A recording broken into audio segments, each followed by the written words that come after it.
So we're not here to put pressure on you with laws created by men. But at the same time, the kingdom of God is a country, and it has laws.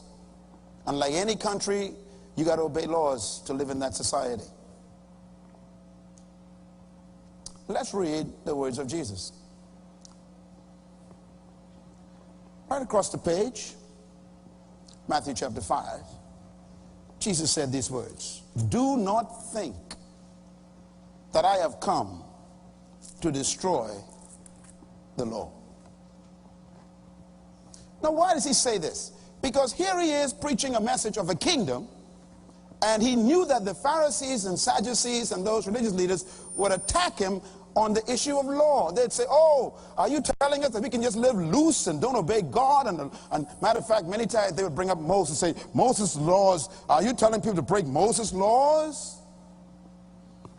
So he started off by saying, first of all, let me just clear the air. Do not think that I have come to abolish the law. And this has been the problem in the 20th century church.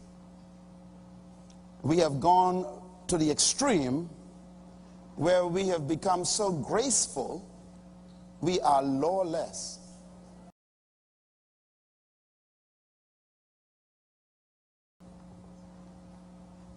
We become so bent on forgiveness of God that we use it to violate God's laws.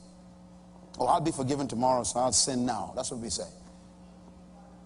Oh, I can always go to God after I do this, and he'll forgive me, because he has to forgive me, because he's a God of love. See, and so we use that grace to violate God's law.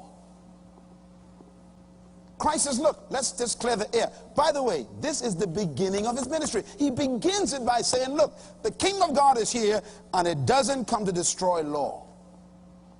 It's built on law. Matter of fact, read the rest of the verse with me. Let's read it together. Do not think I have come to abolish the law or the prophets. Now, the word prophets here, we can deal with that in a minute, but that's important, because the prophets are simply those who repeated the law. God state the law, the prophets keep repeating it. I didn't come to destroy the law nor those who repeated it. But I came what? But I came to fulfill the law. I tell you the truth.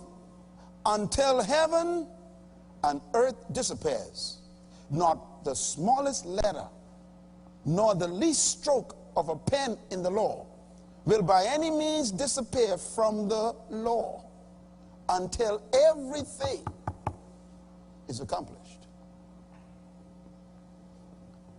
Do not think. Say that with me. Why does he have to say that? Because he knows what you're thinking. I'm free. Free. He says, yes, you're free, but not from law. You're free from the burden of trying to please God by keeping rituals. You're free from that. You're free from trying to impress God with all of your holy living and all of your oblations and all your sacrifices. You're free from that. I've become the lamb. You don't need that anymore. You're free from that. But you ain't free from keeping God's laws. Let's take it a step further. Do not think. Say that with me. Write this down, please. What does he mean by do not think? I did some research for you. The Hebrew word means do not consider. It also means do not imagine. He says, get that out of your mind. Do not dream that I've come to abolish the law. Don't even think about it, he says. We have literally made it a doctrine. I am free from law. I'm under grace. We've made it a doctrine. We actually call it the doctrine of grace. What are you telling God? He says, look, do not assume that I have come to abolish the law. Do not suggest to anyone that law is finished. To live in God's kingdom and expect God's promises to be fulfilled, you have to also obey the laws of God's promises. Listen to me, friends, even in your own country. You can't just live any way you feel like. The Constitution of our country, and Jamaica and Barbados and St. Thomas and Kitts and Grenada and Guyana and America and Canada and England, everyone has a constitution. Now the Constitution has in it the promises to the citizen.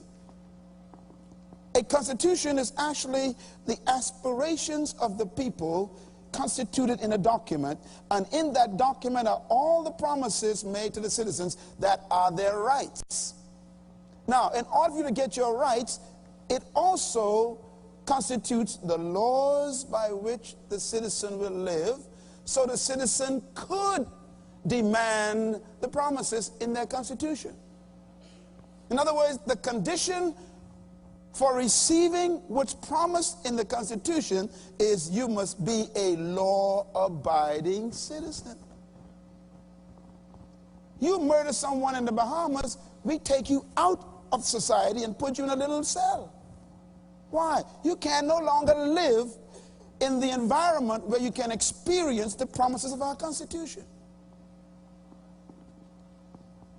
Are you telling me that God is worse than us? Is God slack concerning his promises? You need to go back and read his Constitution. One of God's favorite words, write this down, I-F. His favorite word, if you would do this, if you would do that, if you would obey me, if you would keep, if, then I will, then I will. Put it there, if is before the then.